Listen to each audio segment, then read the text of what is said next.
Well, welcome to the Lion's Den podcast. This edition, we have a very special guest, Dr. Franklin Onukwugha from the University of Hull slash Hertfordshire.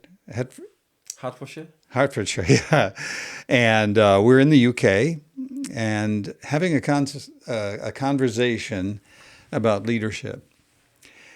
And I know that you're in epidemiology, and so people don't right away think about leadership and epidemiology, but I'd like to start off with this question, Dr. Franklin. I often say, along with my mentor, John Maxwell, that every human endeavor, large or small, rises or falls on leadership. So the root cause of either the failure or the success of every human endeavor in culture rests with leadership. I'd like to hear from you how you respond to that, not only, but then move to talk about what are some of the challenges that we're facing, particularly as young leaders in our cultures today. Oh, thank you. Thank you so much. I'm so privileged to be here. And thank you for having me. Um, Truly speaking, yeah, you're absolutely right. Because leadership is everything, and given the context where we are and where we work, and I feel that everything we do, if we don't really have strong grassroots leaders, people who, people who are well empowered, supported, to be able to address some of the key issues within their localities, right? Some of the things we see happening within our societies will still be occurring. I feel leadership is everything. And the truth of the matter is, people think that leadership is about being appointed to the top position or having big titles and all of that, right?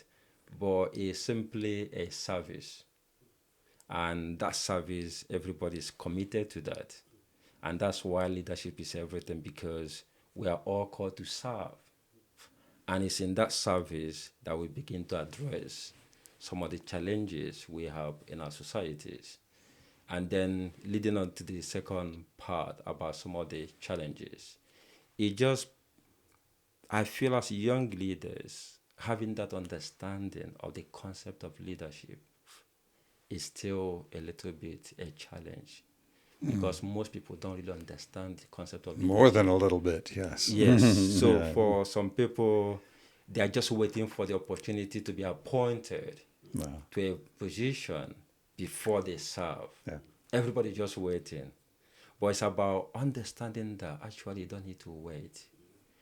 We have areas we can serve, and leadership is Yes. about service. Yes. And for example, someone like me, I didn't become a leader by appointment. I became a leader through service. It was through my service Yes. that I was recognized, and then the ripples start to happen. Well, let's talk about that for a moment. You are a senior lecturer at a university in this fancy science called epidemiology, which Epidemiology, is public health. in public health. And so, how often, as a senior lecturer, are you talking about leadership when you discuss these root causes to among all of your students or among the faculty or the publishing that you're doing? Absolutely. So within the public health space, the MSc Public Health program, we have a special model we call Leadership in Public Health.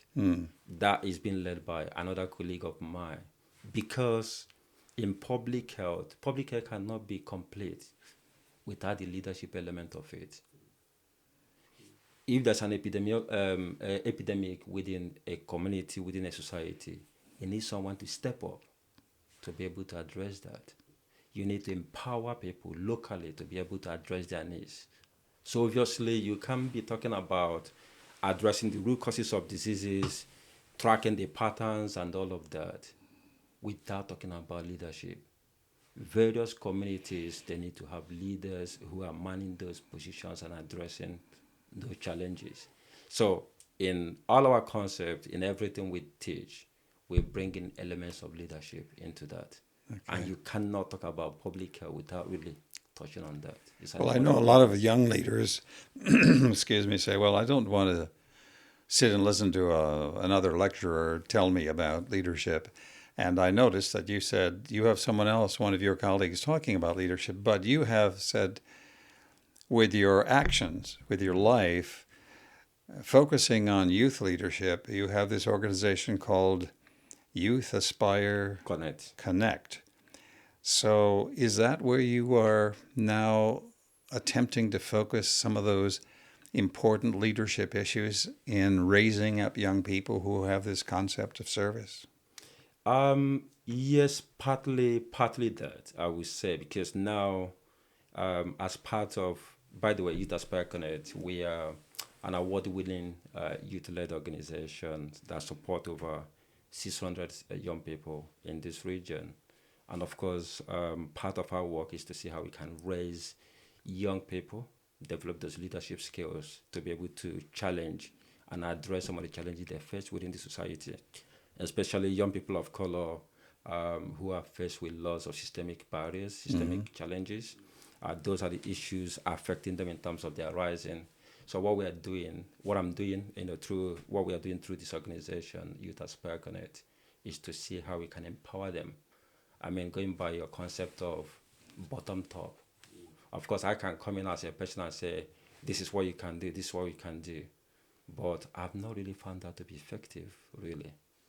So what we are trying to do is how we can empower these young people and push them out to now, because they belong to various schools.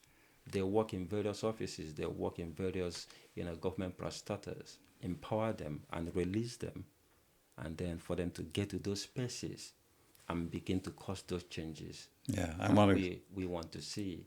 So that's mainly, Yeah, part of what we are trying to so what I'm we are saying trying you're to you're do. you're putting into practice your epidemiology. You're saying the root cause of much of what's going on in society is the fact that we're not empowering, we're not leading, we're not allowing youth even. Mm. They're leaders in obscurity. It's not like they're going to be leaders someday, but there is a powerful youth movement when youth take on a cause. So Absolutely. is that what's behind your thinking about Youth Aspire Connect right now? Absolutely. Although initially I didn't think it from an epidemiology point of view, but I But like the but connection that's you are who you making. are, Yes, right? I like the connection you are making with that now, because um, yes, it's about the root causes, and obviously throughout my work at the university, it's about addressing some of the youth causes, especially when it comes to diseases and all of that, and then bringing it to the society where we are. And especially when I came to this region, finding out some of the challenges, we have high number of young people who are dropping out of school, and high number of young people who are not having equal access to opportunities. And I try to find out what is really the problem. So partly was as a result of some of the systemic barriers, unfair treatment, and all of that. As a single person, it's difficult for me to go around and be challenging those things. So what I decided to do was to see how I can empower the young people, the grassroots, to support them and then be able to release them to get to those spaces. And which some of them are doing brilliantly well in those spaces now. Some of them in their schools, they're the ones leading assembly, talking about racism, talking about standing up for what is right, and all of that. Some of them are the youth parliament, and we have, the young mayor, speaking on behalf of the, immigrants and all of that. And I found that model to be very, very effective.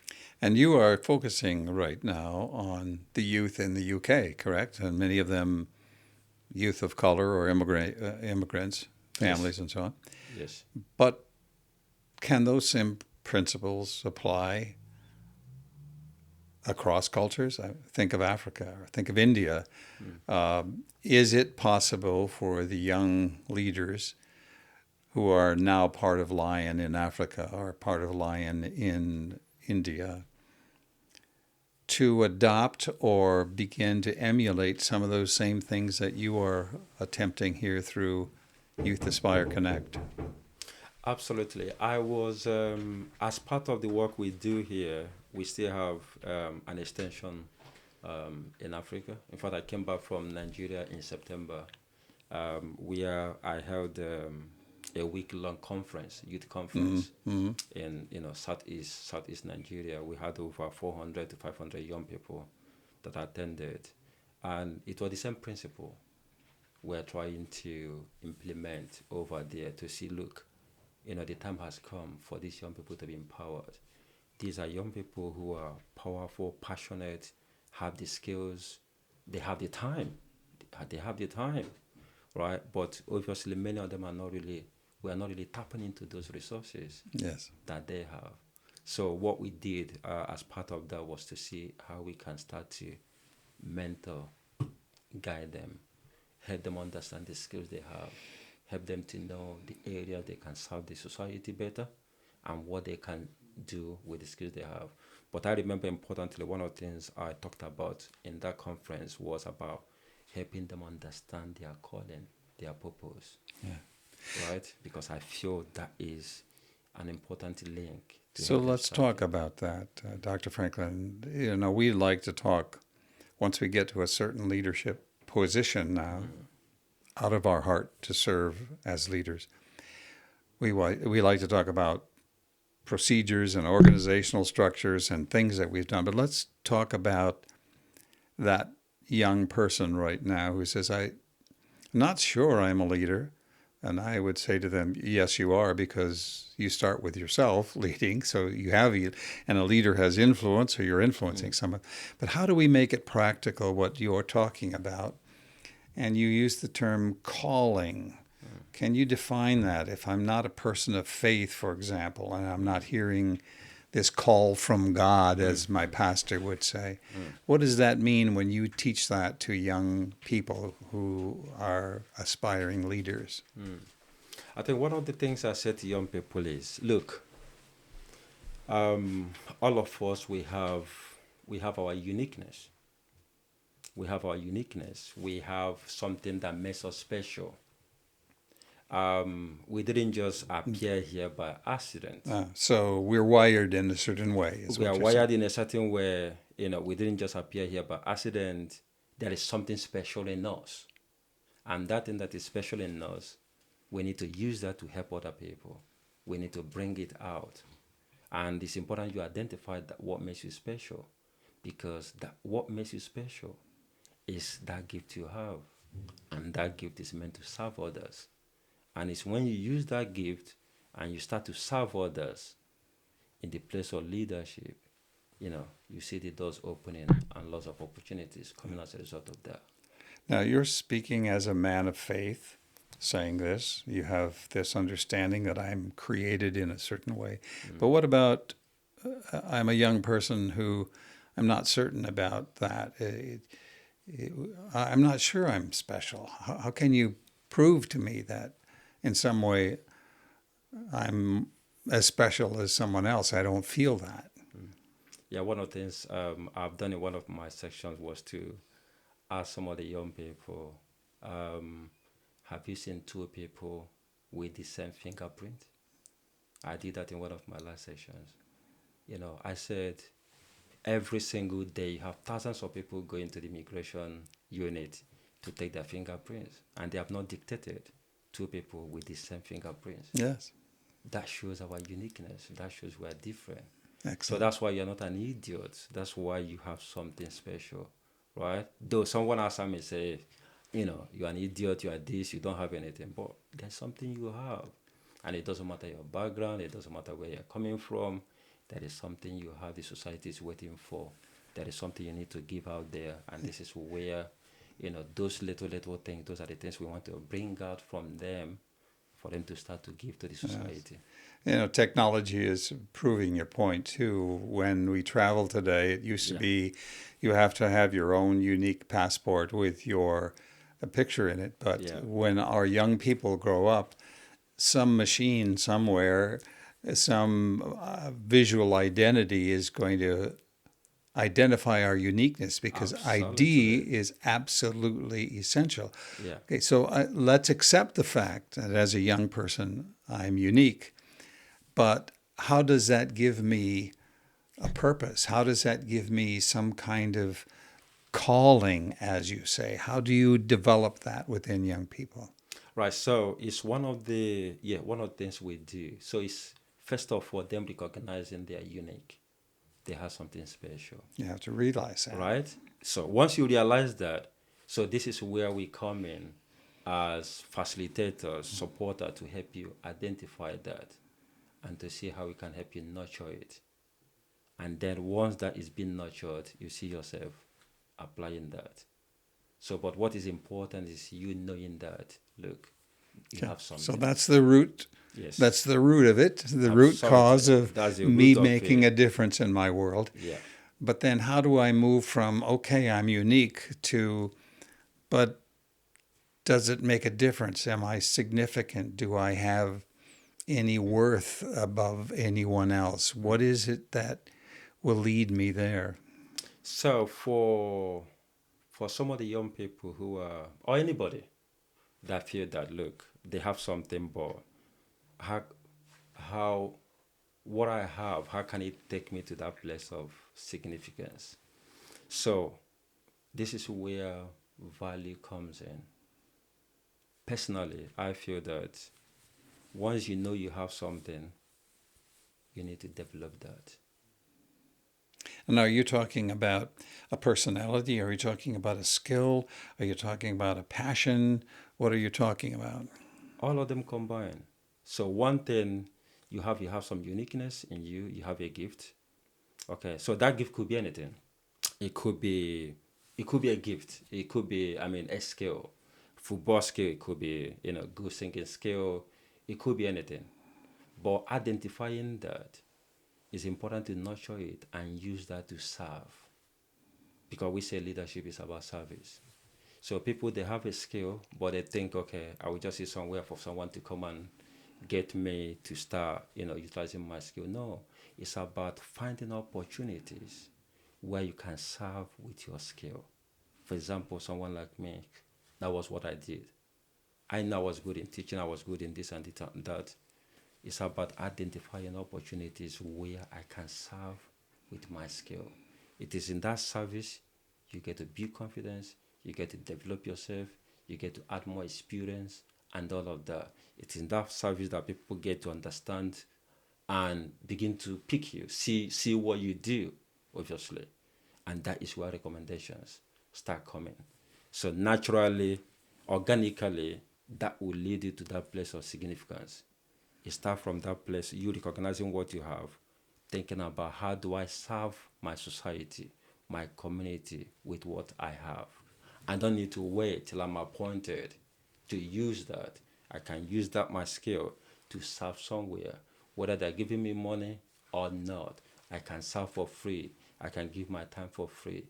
Once you are diligent in doing that, obviously people are noticing, people are observing you, and it grows organically from there. You'll be blown away how quick it can happen.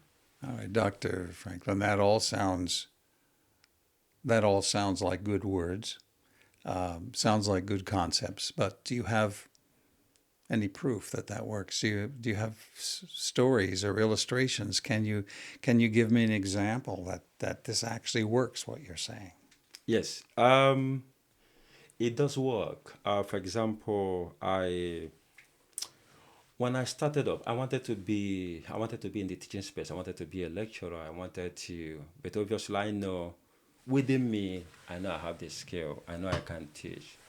But obviously, no university would take me without seeing any proof of my experience and all of that. I was living in London.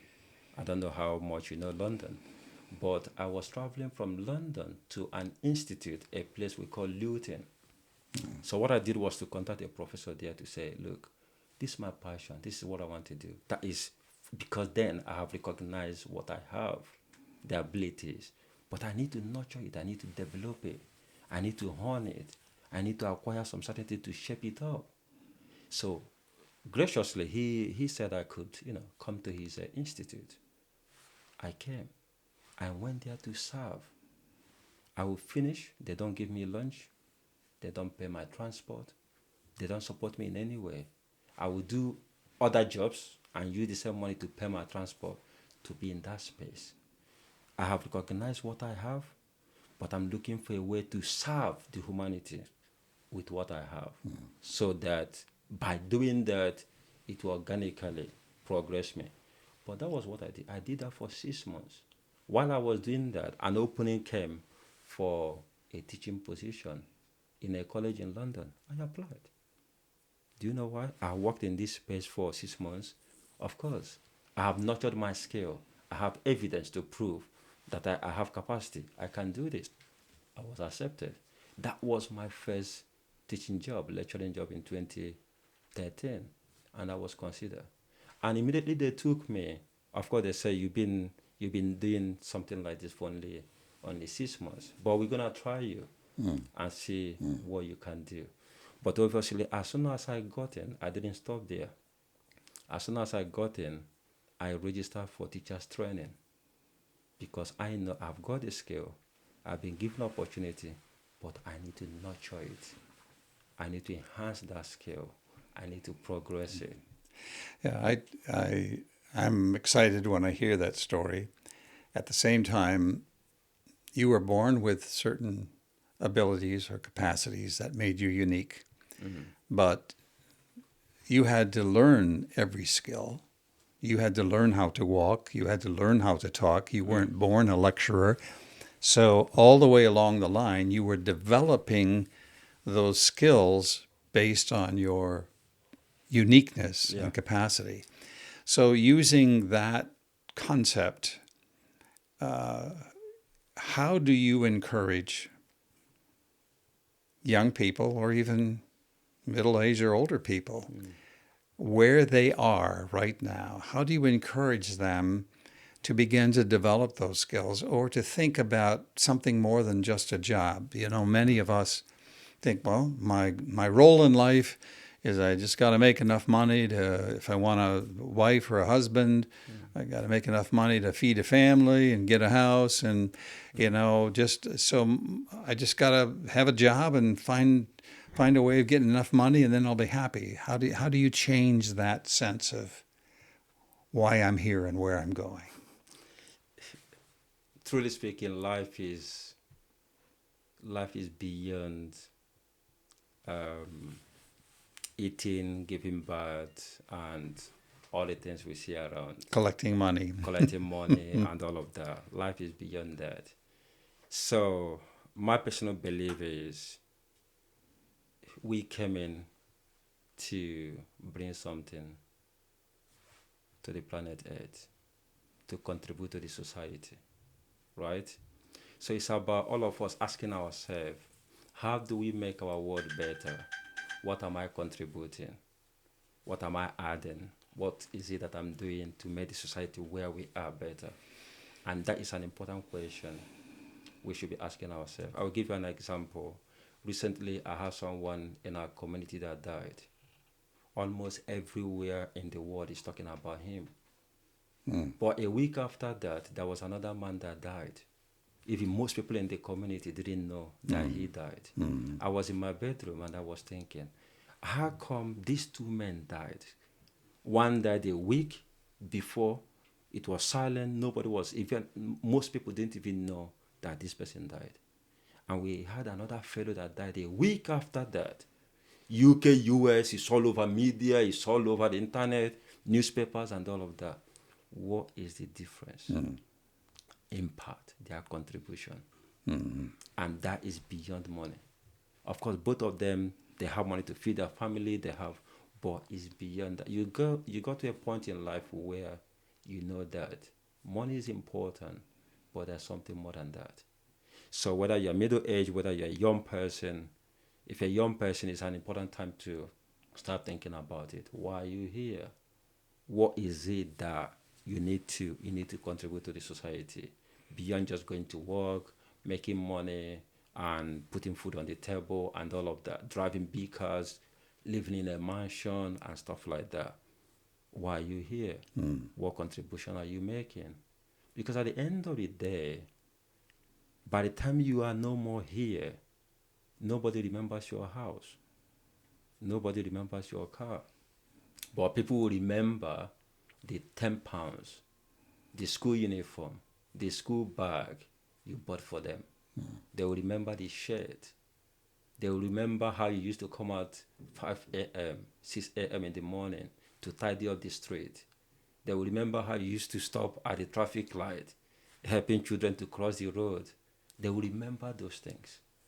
But nobody will remember those big houses and cars. So I think it's about getting the priorities right. Yes, it's important to make money. It's important to drive big cars. It's important to live in good houses and all of that. Those things are good. But our chasing in life should not be about those things. It should go beyond that. Of course, we want to look good, want to be better, look after ourselves, yes. But beyond that, that's a higher level. And that higher level is about humanity. It's about what you are doing to make the society better, what you are doing to improve where we are.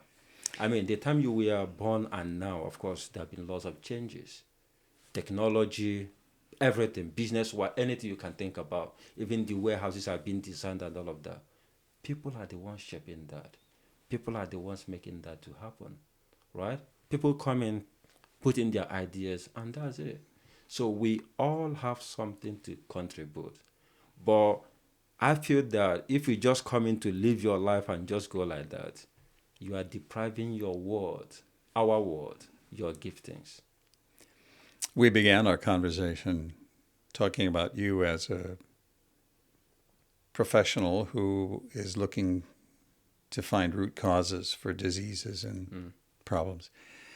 We've been talking about some of the root causes of why many of our youth feel isolated or alone, or many of the leaders that we are engaged with, because they're obscure, they assume they have no significance, they have no way of making a difference in the world like you're talking about. So as kind of your last word to them, focusing on root causes, or can you help them discover the root causes of their own sense of selflessness or their worthlessness? What do you say to young leaders or leaders who just feel like I don't matter? Well, if you're a young leader listening to me, first thing I want you to know that, one, you matter and you have something to contribute. There's no single person that is a non-entity that doesn't matter. Every single person on the planet Earth matters.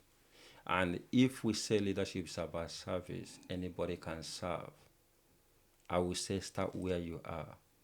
Think about how you can help the next person around you. What is it that you can do? Whether you're paid for it or not. Whether you are paid for it or not. Correct. And in most cases, people think, oh, I want to be paid for this. I can tell you, giving my time for free has given me more than my paid job. And has all made a bigger impact. That has made bigger impact, that has made greater difference in my life. But when people are focusing around doing work for them to be paid, you are missing out on something that is important. Yes. I serve in various boards. Those boards, I don't get paid money, but I get something more than money serving in those boards. I give my time for free and all of that. Some people ask me, why do you do that for free? It's free, but at the same time, it's not free because I get something more than money. Because in those boards, some of the people you meet there, ordinarily you will meet them in your place of work. You will meet them on the street. But because you're giving your time for free, you get the opportunity of meeting, building those networks. These are the cream de la creams, in the society, in the communities and all of that. So that offers you that capital, that offers you that network and all of that. So I just want to say, it's not all about money. And that is the problem that most of the leaders face, especially leaders who are coming from communities where they're limited. Everybody is looking for survival, what they can eat, what they can drink, and all of that. But there are opportunities out there that is beyond money. So I would like to encourage anybody listening to us to look beyond money. Money is good, but please look beyond it, because that is where the real gist is when you look beyond money. Thank you, Dr. Franken. You are not that familiar yet with the four models, the four-step models of Lion, but it begins with that encouragement. We must be encouraging everyone to see their uniqueness. But then secondly, develop those skills. We must help equip them to become the people that they were created to be. And then empowering them means, all right, we'll remain engaged with you, but you've got to do it. You've got to sink or swim.